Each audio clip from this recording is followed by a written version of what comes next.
حمد و صلاۃ کے بعد اللہ رب العزت کا سب کروڑ احسان و شکر خلا کے عالم میں مجھے اور آپ سب کو عید الفطر کا دوسرا دن عطا فرمایا۔ آج اللہ تعالیٰ نے ڈبل عید کا تحفہ عطا فرمایا۔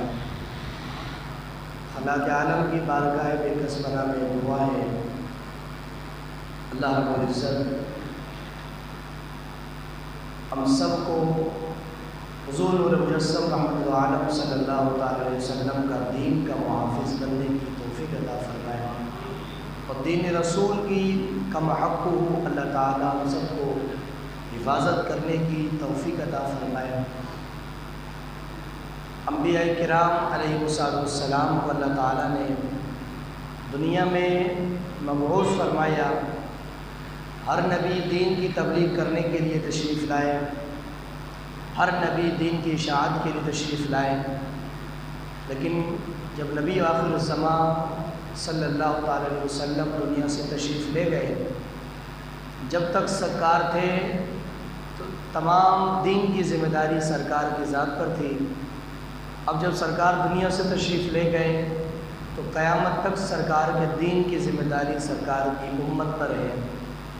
جس نے سرکار کریم صلی اللہ علیہ وسلم کا کلمہ پڑھا ہے، آقا کریم علیہ السلام کو آخری نبی مانا ہے، اللہ کی توحید کو مانا ہے، نبی پاک علیہ السلام کی رسالت کو تسلیم کیا ہے، اس بندے کا کما حق کو حق بنتا ہے جان سے مال سے جس طرح بھی ہو سکے رسول اللہ کے دین کی حفاظت کرنا۔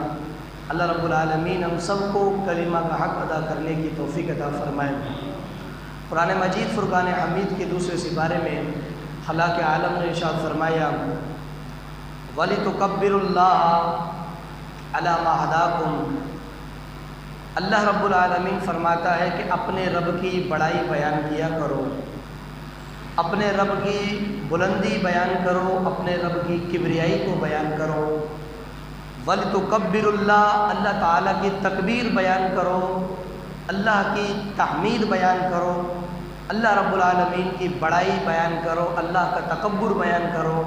یہ لفظ قرآن کا مجھے اور آپ کو اس بات کی گواہی اور یہ بات مجھے اور آپ کو سمجھا رہا ہے کہ تکبر، بڑائی، بلندی یہ صرف اللہ رب العالمین کو زیب دیتی ہے، یہ صرف اللہ کے لیے ہے۔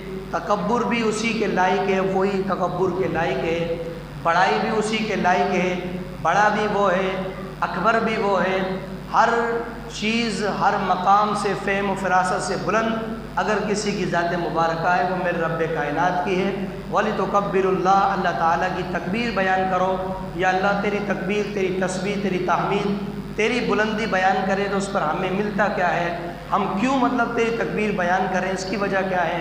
فرمایا کہ وَلِتُكَبِّرُوا اللَّهَ عَلَى مَا هَدَاكُمْ، میری بلندی اس لیے بیان کرو کہ میں رب نے تم لوگوں کو ہدایت عطا فرمائی ہے، میں نے تمہیں ہدایت دی ہے، سیدھے راستے پر چلایا ہے، صراط مستقیم کا راستہ بتایا ہے، جہنم اور جنت کے، دوزخ اور جنت کا راستے میں تفریق تمہیں کر کے بتایا ہے کہ یہ جنت کا راستہ ہے، یہ دوزخ کا راستہ ہے، ہدایت کا ثمرہ تمہیں میں نے عطا فرمایا ہے۔ تو جو رب اپنے بندوں کو ہدایت دیتا ہے تو ان بندوں کا حق ہے کہ اسی رب کی تکبیر بھی بیان کی جائے، اسی رب کی پاکی بیان کی جائے، اسی کی تسبیح بیان کی جائے، اسی کی تحمید بیان کی جائے۔ وَلَعَلَّكُمْ تَشْكُرُونَ، فرمایا کہ جب تم میری تکبیر، میری تسبیح بیان کرو گے تو فرمایا کہ جب تکبیر اور تسبیح اور میری تعریف بیان کرو گے تو جب تم اللہ کا ذکر کرتے رہو گے تمہاری زبان سے وَلَعَلَّكُمْ تَشْكُرُونَ، اللہ کا شکر بھی جاری ہوتا رہے گا، زبان سے شکر ہوتا رہے گا کہ مولا تیرا شکر ہے کہ تو نے ہمیں ذکر کی توفیق عطا فرمائی۔ وَلَعَلَّكُمْ تَشْكُرُونَ، اللہ فرماتا میں تم سے اپنا ذکر اس لیے کرواتا ہوں کہ تم شکر گزار بندے بنو۔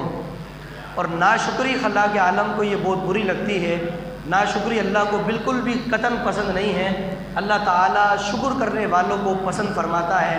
اور حضرت عائشہ صدیقہ رضی اللہ تعالی عنہا نبی پاک علیہ السلام کی زوجہ محترمہ، آپ فرماتی ہے کہ میں نے خود نبی پاک علیہ السلام کو اس معمول میں دیکھا کہ آقا کریم علیہ السلام پوری رات کثرت کے ساتھ استغفار کرتے ہیں، مصلی پر کھڑے ہو کر اللہ کا ذکر، اللہ کی عبادت کرتے ہیں، اتنی عبادت، اتنی جو ہے اللہ رب العالمین کی بارگاہ میں گریہ وزاری کرتے ہیں کہ آپ کے قدم مبارک کے اوپر ورم آ جاتا ہے، قدم مبارک سوج جاتے ہیں، داڑھی مبارک آنسو سے گیلی ہو جاتی ہے، مصلی گیلا ہوتا ہے، داڑھی سے آنسو کے ٹپکے گر رہے ہوتے ہیں۔ حضرت عائشہ صدیقہ فرماتی میں نے ایک مرتبہ سوال کیا کہ یا رسول اللہ صلی اللہ علیہ وسلم اتنی عبادت کی ضرورت کیا ہے، اتنا رونے کی ضرورت کیا ہے، اتنے قدم سجانے کی ضرورت کیا ہے؟ آپ تو اللہ کے محبوب ہیں، اللہ کی کائنات کے مالک ہیں، اللہ کی کائنات کی جان ہے، جان عالم ہے، شان کائنات ہے، جان کائنات ہے، مظہر کائنات ہے، ہر چیز کے مالک و مختار اللہ نے اپنے بعد آپ کو بنایا ہے، لیکن آپ اس قدر عبادت کیوں کرتے ہیں؟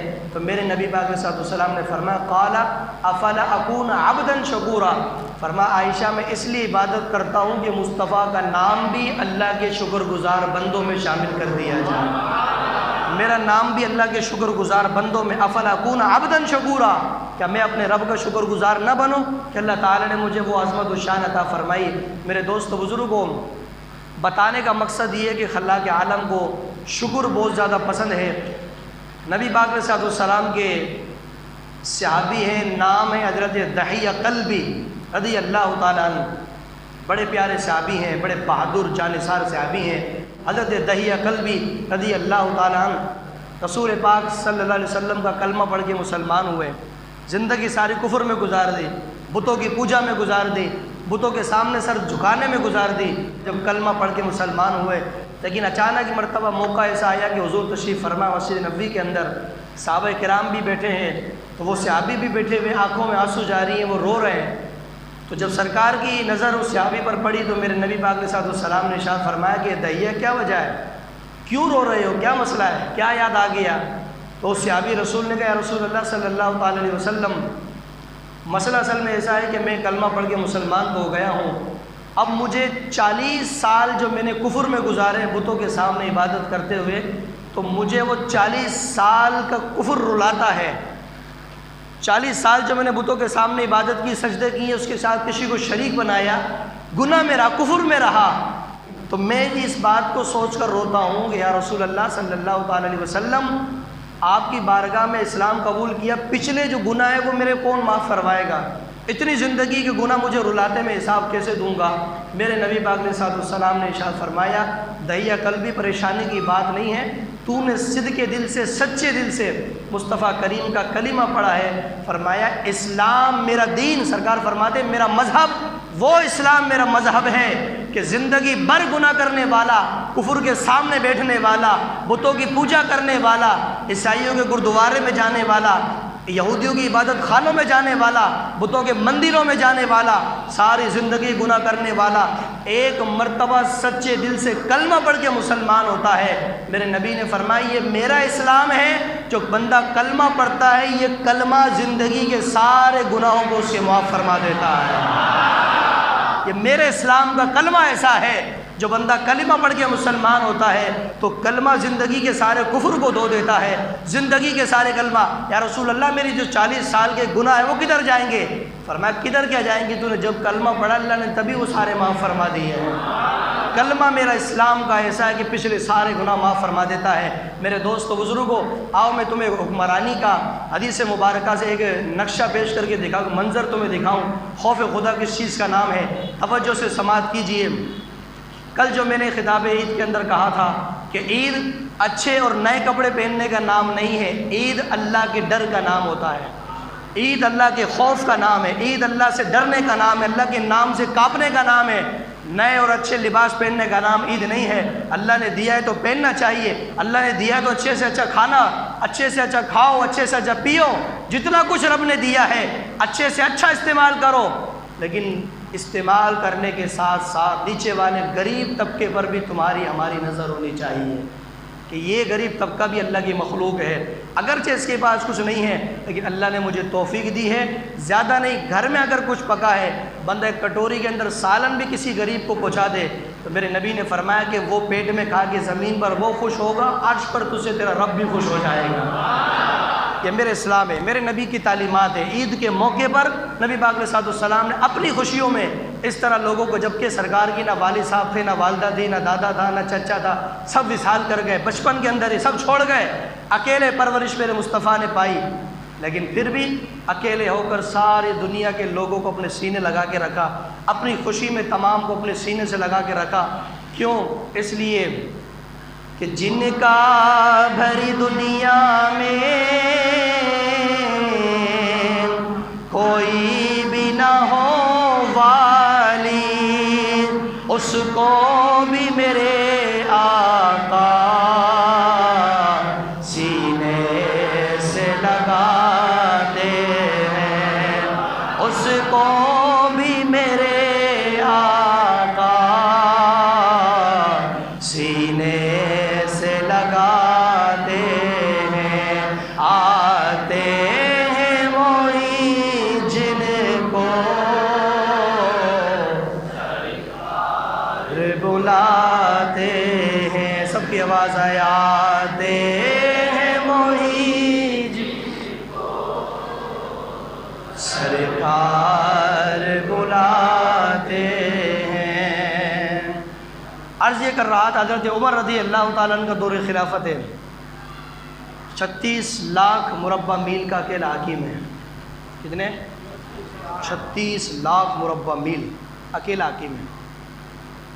دن میں جہاد کے میدان میں بھی عمر ہوتا ہے، آدھی رات مسلح پر بھی ہوتا ہے، آدھی رات لوگوں کے گھروں کے چکر بھی لگاتا ہے، کوئی بھوکا تو نہیں سو رہا۔ وہ میں بات پہلے عرض کر چکا ہوں حضرت عمر کی، میں اس حدیث کو نہیں چھیڑوں گا، دوسری حدیث سنیے۔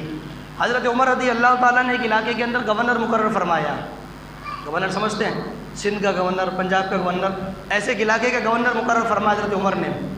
اب حضرت عمر کی رضی اللہ تعالیٰ کی عادت تھی کہ جس علاقے کا گورنر مقرر کیا نا، اس علاقے میں خود جاتے تھے اور وہاں جا کے پنچایت لگاتے، میٹنگ لگاتے، لوگوں کو بولتے ادھر آؤ، بتا بھائی یہ گورنر ہے، کسی کو کوئی شکایت تو نہیں ہے، کوئی معاملہ تو نہیں ہے، جس طرح پنچایت ہوتی ہے، بتاؤ بھائی کس کو کیا شکایت ہے گورنر سے۔ ایک مرتبہ حضرت عمر رضی اللہ تعالیٰ علاقے میں پہنچے جہاں کا آپ نے کسی بندے کو صحابی رسول تھا، اس کو گورنر بنایا ہوا تھا۔ میٹنگ لگا دی، پنچایت سارے لوگ آ گئے، حضرت عمر نے فرمایا جی یہ گورنر بیٹھا ہوا ہے، بولو بھائی اس گورنر پہ کسی کو کوئی شکایت ہے، کوئی معاملات ہے، کوئی ناراضگی ہے، یہ گورنر اپنا کام صحیح نہیں کرتا، توجہ ہے نا آپ کی، حدیث سے سماعت کیجیے، یہ گورنر کام صحیح نہیں کرتا، کیا معاملہ تو کوئی شکایت ہے یا جو بھی ہے مجھے بتائیے، اب میں آیا ہوں حاکم ہوں۔ ایک بندہ کھڑا ہو گیا، کہنے لگا عمر اس پر ہمیں 4 شکایتیں ہیں۔ کتنی؟ گورنر پر۔ اچھا عمر بھی میرے نبی کا صحابی ہے، وہ گورنر بھی میرے مصطفیٰ کا صحابی ہے، اور صحابی کبھی بھی غلط کام ہے، لیکن وہ شکایت کیا تھی وہ سنو، حضرت عمر کس طرح کانپ رہے تھے۔ اس نے کہا عمر 4 شکایت ہے۔ کہا کون سی؟ کہا پہلی شکایت یہ ہے کہ یہ دن کے وقت ملتے، رات میں نہیں ملتے، دن میں ملاقات کرتے ہیں، رات میں نہیں ملتے۔ دوسری شکایت یہ کہ فجر پڑھ کے گھر چلے جاتے ہیں، 10-11 بجے آتے ہیں، پہلے فجر کے بعد بیٹھتے تھے، اب نہیں بیٹھتے، اب یہ گھر چلے جاتے ہیں۔ تیسری شکایت، کہا تیسری شکایت یہ ہے کہ ہفتے میں 1 دفعہ ملتے ہیں۔ شکایتیں یاد ہے نا، ہماری تو عادت ہے شکایتیں لگانے کی، ابے کیسے یاد نہیں؟ توجہ سے سنو میری بات۔ پہلی شکایت یہ ہے کہ یہ دن میں ملتے، رات میں نہیں ملتے۔ دوسری شکایت گورنر کی شکایت ہو رہی ہے جو صحابی رسول کا، حضرت عمر پھر سننا کیسے کانپ رہے تھے۔ پہلی شکایت تو یہ کہ دن میں ملتا، رات میں نہیں ملتا۔ عمر اس گورنر کی دوسری شکایت یہ ہے کہ ہفتے میں 1 دفعہ ملتا ہے۔ تیسری شکایت اس گورنر کی یہ ہے کہ صبح فجر کے بعد نہیں ملتا، دیر سے ملتا ہے، پہلے فجر کے بعد بیٹھتے تھے مسجد کے اندر، اب نہیں بیٹھتے، اب گھر چلے جاتے، بعد میں آگے ملتے۔ چوتھی شکایت اس گورنر کی یہ ہے کہ باتیں کرتے کرتے روتے، اتنا روتے کہ بے ہوش ہو جاتے ہیں۔ شکایت ہے۔ حضرت عمر رضی اللہ تعالیٰ نے اس صحابی کو بلایا، فرمایا گورنر صاحب ادھر آؤ۔ جی عمر۔ فرمائی تیری شکایت، تیری علاقے کا تجھے میں نے گورنر بنائی، تیری شکایت کر رہے ہیں۔ عمر کیا شکایت ہے؟ فرمایا کہ تو دن کو ملتا، رات کو کیوں نہیں ملتا؟ وہ صحابی تھا نا گورنر، اس نے کہا عمر یہ دیکھ داڑھی سفید ہو گئی ہے، میں رات کو اس لیے نہیں ملتا کہ دن میں نے ان کے لیے رکھا ہوا ہے، رات میں نے اس کے لیے رکھی ہوئی ہے، یہ میرے سفید بال ہو گئے، مجھے اس کو بھی منہ دکھانا ہے، اس کی بارگاہ میں پیش ہونا ہے۔ اب میں سارا دن ان سے ملاقات کروں گا تو پھر عبادت کون کرے گا؟ میں آدھی رات اس کے لیے رکھی ہے، میں نے دن میں نے ان کو دے دیا۔ حضرت عمر پہلے جواب میں سکتہ طاری ہو گیا کہ واہ واہ واہ، ایسا گورنر بھی ہوتا ہے، ایسا حاکم چلانے والا، سبحان اللہ، اللہ میری پاکستان کو بھی ایسے گورنر نصیب فرمائے۔ اللہ تعالیٰ انشاءاللہ وہ وقت دور نہیں ہے کہ ہر طرف اسلام کا چرچا ہوگا، کوئی کتنا کسی کا دسترخوان سے ہڈیاں چوسنے والا، کوئی کسی کے تلوے جوتے صاف کرنے والا، کوئی بات نہیں، یہ سب مٹ جائیں گے، ایک وقت آئے گا انشاءاللہ پھر اللہ تعالیٰ پاکستان کو صلاح الدین ایوبی نصیب فرمائے گا انشاءاللہ، پھر انشاءاللہ محمد بن قاسم قبر سے اٹھ کے آئے گا، کوئی ایسی بات نہیں ہے۔ لیکن سنیں، ہم اللہ کی ذات سے مایوس نہیں ہیں، اللہ کی ذات بہت بڑی ہے۔ وہ اسلام کو جو اسلام کے اندر اللہ نے تھوڑی لچک رکھی ہے، اسلام میں لچک ہے، وہ لچک کیا ہے؟ اس کی اسلام کی لچک یہ ہے کہ اس کا جو جتنا دباتا نہیں اتنا اوپر چلا جاتا ہے۔ بہت زور سے بولو جی آواز سے سبحان اللہ۔ یہ اس کے اندر لچک ہے، جو جتنا دباتا ہی اتنا اوپر چلا جاتا ہے۔ آج دیکھو اسرائیل نے فلسطین میں نمازیوں کو مارا تو کیا مقصد؟ اسلام دب گیا۔ ہر مسجد سے فلسطین کی آوازیں اٹھ رہی ہیں، ہر مسجد سے مسجد اقصی کی آوازیں اٹھ رہی ہیں نا۔ انہوں نے کہا کہ مار دیں گے دب جائے گا، میں نے کہا تم بندے مارو گے، پاکستان نہیں پوری دنیا کے مسلمانوں کی مسجد سے فلسطین کی اور بیت المقدس کی حمایت میں آوازیں اٹھے گی۔ اسلام کو دبانے والا تو دب سکتا ہے، میرے نبی کا دین کل بھی اونچا تھا، میرے نبی کا دین آج بھی اونچا ہے، رہے گا یوں ہی، ان کا چرچا رہے گا، بڑے خاک ہو جائے جل جانے والے۔ فرمایا عمر آدھی رات اللہ کے لیے، دن ان کے لیے۔ فرمایا دوسری شکایت کیا ہے؟ حضرت عمر نے کہا بھائی دوسری شکایت یہ کہ تو دن میں ملتا ہے رات میں نہیں ملتا، پہلی شکایت۔ دوسری شکایت یہ کہ فجر کے بعد نہیں ملتا، دیر سے ملتا ہے، پہلے ملتا تھا۔ اس صحابی نے کہا عمر پہلے ملتا تھا اب نہیں ملتا، وجہ کیا ہے کہ میری بیوی کو ہو گیا فالج، بچے میرے ہیں نہیں، اولاد نہیں ہے، بغیر اولاد کا ہوں، بیوی کو ہو گیا فالج۔ اب میں فجر پڑھ کے اس لیے گھر چلا جاتا ہوں کہ اس کو واش روم وغیرہ سے فارغ کرواتا ہوں، استنجا کرواتا ہوں، پھر وہ اس کو نماز نلا کے نئے کپڑے پہنا کے نماز پڑھواتا ہوں، ناشتہ خود بناتا ہوں، ناشتہ کھلاتا ہوں اس کو۔ یہ گورنر ہے، میرے نبی کا صحابی ہے صلی اللہ علیہ وسلم۔ آئے فرمایا اس لیے بس اس کی خدمت کر، زندگی بھر اس نے میری بڑی خدمت کی ہے، اب چونکہ اس پر ایسا وقت آ گیا تو پھر میں اس لیے گھر چلا جاتا ہوں۔ فرمایا بڑے دو اچھے سوال ہو گئے۔ تیسرا شکایت کیا ہے؟ حضرت عمر رضی اللہ تعالیٰ نے فرمایا تیسری شکایت تیری یہ ہے کہ تو ہفتے میں ایک دفعہ ملتا ہے۔ کیوں؟ گورنر کا جملہ سننا۔ گورنر نے کہا عمر ہفتے میں ایک دفعہ اس لیے ملتا ہوں کہ میرے پاس یہ کپڑا ہے نا، صرف ایک ہی سوٹ ہے، میں گورنر ہوں تو 50,000 کا سوٹ نہیں پہنتا ہوں میں، مجھے حساب دینا اللہ کی بار کا، پیسہ میرا نہیں، یہ قوم کا پیسہ ہے۔ پاکستان میں حکومت کرتا ہوں، دبئی کا جوتا نہیں پہنتا، وہی پہنتا ہوں تو پاکستان کے ٹھیلوں سے ملتا ہے۔ بول تو صحیح نا یار سبحان اللہ، میں لوگوں کا پیسہ ضائع نہیں کرتا۔ فرمایا تو ہفتے میں ایک دفعہ کیوں ملتا ہے؟ حضرت اس صحابی نے کہا عمر مسئلہ یہ ہے کہ میرے پاس ایک ہی سوٹ ہے، جب یہ میلہ ہو جاتا ہے نا تو اس کو گھر پہ جا کے دھو کے سکھاتا ہوں، پورے دن گھر میں بیوی کا سوٹ پہن کے بیٹھا رہتا ہوں، سارے دن بیوی کا سوٹ پہن کے بیٹھا ہوں، بتا بیوی کا سوٹ پہن کے باہر ہوں میں، میرے پاس سوٹ نہیں ہے، میں کیا کروں؟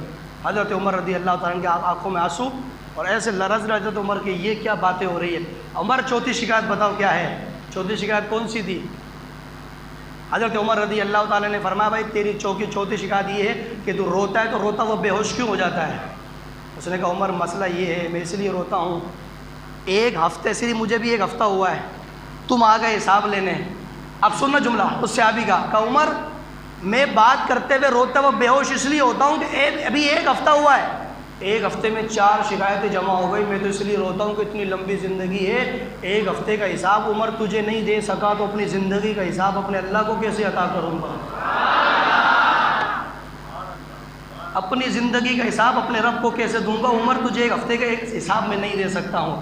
فرمایا اس لیے بس میں جب سنتا ہوں یہ میری ادھر نظر جاتی کہ اس کو حساب دینا، بس میں بے ہوش ہو جاتا ہوں، مجھے ہوش نہیں آتا۔ حضرت عمر رضی اللہ تعالیٰ عنہ کانپنے لگے، آپ نے ہاتھ اٹھائے اسی وقت اور ہاتھ اٹھا کر کہا میرے مولا میرے مصطفیٰ کی امت کو ایسے اور بھی گورنر نصیب فرما دے۔ حضرت عمر رضی اللہ تعالیٰ عنہ کی دعا، اور ہمیں یقین ہے کہ میرے عمر کی دعا سے انشاءاللہ اللہ تعالیٰ حضور کی امت کو ایسے گورنر اور نصیب فرمائے گا، اس میں کوئی پریشانی کی بات نہیں ہے۔ میرے دوست و بزرگوں، اللہ رب العالمین کی بارگاہ میں بس دعا کرتے ہیں، دکھ بہت ہوتا ہے حالات دیکھ کر، پریشانی دیکھ کر، لیکن چونکہ مجبور یہ ہے کہ ہم کبھی بھی متحد نہیں ہوتے ہیں۔ جس وقت خدا کی عزت کی قسم مسلمانوں کا قبلہ جو پہلے تھا ایک، آج بھی ہماری نظر اسی قبلے پر ہوگی تو انشاءاللہ وہ وقت دور نہیں ہے۔ گستاخوں کو، یہودیوں کو حملہ کرنا تو دور کی بات ہے، وہ ہمارے اسلام کی طرف نظر اٹھا کے بھی دیکھ نہیں سکتے ہیں۔ اگر ہم اپنے قبلہ درست کر لیں، اگر اپنے آپ کو سرکار کا سچا امتی بنا دیں، اللہ رب العالمین ہم سب کو عمل کی توفیق عطا فرمائے، اور ہم سب کو اللہ تعالیٰ حضرت عمر کی دعا کا حصہ نصیب فرما کر ایسے گورنر عطا فرمائے کہ جن کے دل میں خوف خدا بھی ہو، عشق مصطفیٰ بھی ہو، ایسے حکمران، ایسے گورنر عطا فرمائے کہ جو ہر قدم پر قرآن کا حکم جاری کرے، رسول اللہ کا فرمان جاری کرے، اسلام کو بلندی کرنے کے لیے کوشش کریں۔ اللہ رب العالمین عمل تصیر کی توفیق عطا فرمائے۔ گفتگو کرنے میں غلطی کوتاہی ہو گئی، اللہ کی بارگاہ میں معافی چاہتا ہوں، اللہ مجھے معاف فرمائے۔ وما علینا الا البلاغ المبین۔ ویڈیو دیکھنے کا شکریہ۔ اگر آپ چینل پر نئے ہیں تو سبسکرائب کر لیں اور ساتھ ہی ساتھ بیل آئیکن پر بھی کلک کر دیں تاکہ یوٹیوب ہماری ہر ویڈیو کا نوٹیفیکیشن سب سے پہلے آپ کو بھیج دے۔